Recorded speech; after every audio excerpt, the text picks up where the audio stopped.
Welcome back, Towners. Today we're going to be making a shepherd's pie. Let's get it.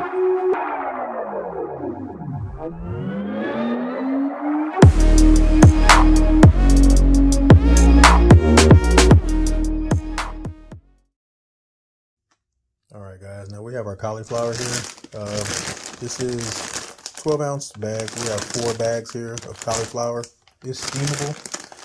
Cook your cauliflower however you want to, stove top, in boiling water, steam it.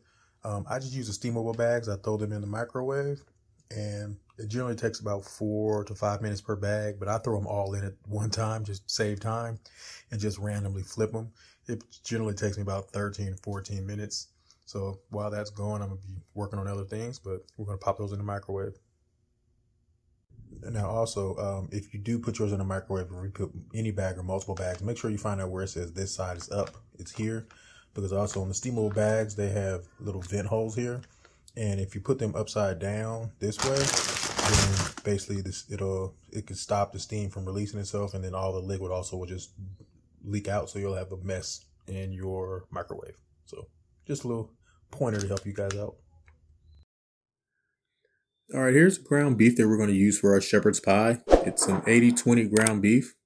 So we're going to start off first by adding in some olive oil to our skillet, so that way we can start cooking and sweating our onions. We put in 1 onion. This is about a small to medium sized onion. If you accidentally get any skin or anything in there, just go ahead and fish those pieces out. We're going to saute these up over about a medium-high heat for about 2 minutes, just right before they start to turn brown. After the onions are cooked, we're going to add in our ground beef. This is some 80-20 ground beef again. So you're going to get a little bit of fat out of that, not that much, but let's also add some little flavor for us. Go ahead and mix all that together, and then we're going to start adding our seasoning. Normally you add in Worcestershire sauce to shepherd's pie, but we're not going to use any of that because of the sugar in that, even though we're not going to use that much of it.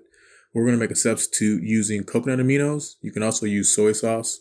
And then we added in some sugar-free ketchup as well as a splash of vinegar. And then go ahead and mix all that together. Then we hit it with some Italian seasoning as well as some kosher salt and black pepper and some garlic. We would have used fresh garlic, but we didn't have any fresh garlic, so we used the bottled stuff. Works perfectly fine. Go ahead and mix all that together. Now, instead of using tomato paste, we didn't have any tomato paste. We just went ahead and used some small, petite, diced canned tomatoes. Does the same job. Added in our tomatoes into that, and then hit it with some arrowroot flour. After that, we added in a cup of beef broth. And at that point, we went ahead and mixed everything together. Once the arrowroot flour was added in and mixed in with the beef broth, that really helped to thicken the sauce up. And at this point, we just let it cook for another 2 minutes or so to start to combine. Then we added in our frozen peas and carrots. And after we added in the frozen peas and carrots, we went ahead and mixed all that together. Once the carrots started to soften up and the sauce thickened up, at that point we were done. Again, we do have to bake this in the oven for about a good 30 minutes or so. So that's going to continue to cook at that point. Here's a close-up of how our dish looked after we mixed everything together and the sauce had thickened. And we just put a lid on this and set it to the side while we worked on our mashed potatoes. For our cauliflower mashed potatoes, this is the 4 bags of mashed potatoes that we put in the microwave. At this point, we only have 2 bags in our food processor. We turned it on to mix everything down, and as we pureed everything together and we got more room, we added more bags in. Here we're adding in a 3rd bag. At that point, we started to season it up. We added in some cream cheese, a half a stick of unsalted butter, and then also we added in some heavy whipping cream as well as some almond milk.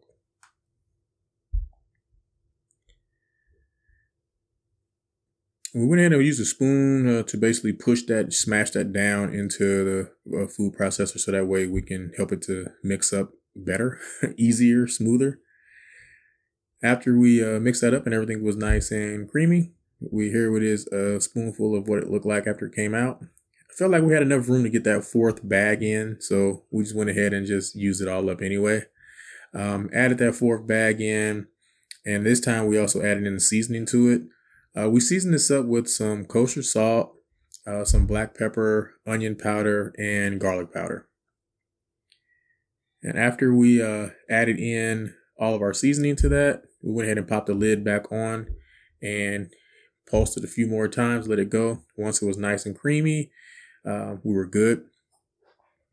Pop the lid off and show you what it looked like after.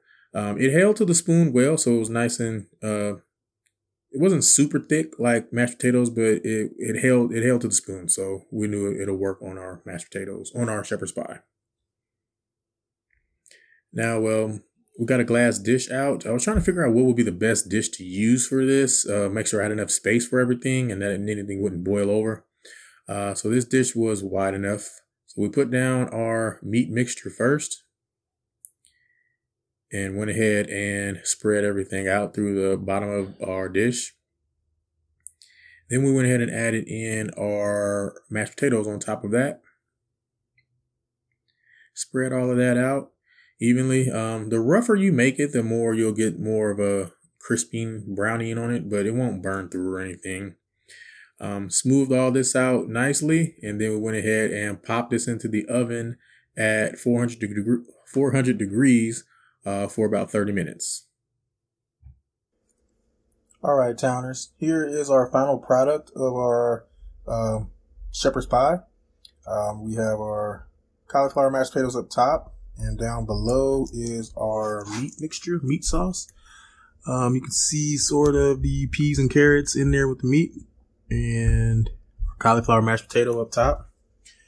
We basically popped it in the oven at 400 degrees for 30 minutes, and then after the 30 minutes were up, we turned on the broiler on high and put it under the broiler. I kept it on the middle rack the whole time. That way, once we put it on the broiler, that it wouldn't brown up too fast. This section here and along the edges where it's a little bit darker, that's where some of the oil or liquid or gravy kind of pooled up along the sides, and it was like a pool of liquid here, here, and here. But once I put it underneath the broiler, it basically boiled out and seeped back down into it. So I'm pretty sure this is going to be a super flavorful section here along the edges. But we're going to let this thing cool off, and we're going to bust into it. All right, guys. All right, so now we're going to cut into it. We've let it cool down. It's been cool for about an hour. So now we're going to cut into it. We cut out a square section on the side corner of it. This is one of the times where you probably maybe wanted to go out of the middle, which I normally don't ever do. But just because of the sides of this dish that we used was rounded, so it was kind of hard to get out a perfect square shaped scoop of this. So we have to basically scoop the sides portions of it out. But so that first piece was a bit irregularly shaped, just only for picture purposes. Doesn't really matter. It's all going to be mushed and smashed together anyway. But here you can see how our shepherd's pie look. You can see inside, you can see the layers of it. You can see where the cauliflower stops and the meat mixture on the bottom. Looks pretty nice. Here's our first piece. Like I said, it's kind of ragged looking. But we went ahead and went for a second piece and cut that out and was able to get a nicer square, more square shaped piece. Again, it's only for picture purposes. It's all going to be smashed and devoured. This came out great. The only difference or only change that I would make to this personally, as you guys know me, I would just add some more heat to it. That's it. But we're going to go in for a taste test for you guys and see how it looks for you, how it tastes. All right, so for the taste test for this, this came out great. It was nice and fluffy. The cauliflower mash on top held its shape well. It didn't break or fall off. I mean, it was softer than regular mashed potatoes, which is fine, but just based off the liquid that we add into it, just add a little bit less liquid and you'll be fine with that if you're concerned about that aspect of it. But the meat mixture on the bottom came out great. I definitely enjoyed this. Like I said, the only difference would be is that I would add more heat to this, maybe some jalapeno, sneak that in there, or some crushed red peppers.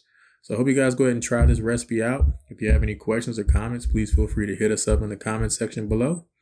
And as always, thank you guys for watching. Again, all recipes will be moved over to the Cooking with Thatown2 website. So if you do not see it at the bottom of this page in the description box, there will be a link to the website. Enjoy, guys. Enjoy. And please subscribe, enjoy. Hey Towners, please like, share, and subscribe. If you have any questions or comments, please feel free to leave them in the comment section. All ingredients and directions are listed in the description box below each video. And as always, thank you guys for watching.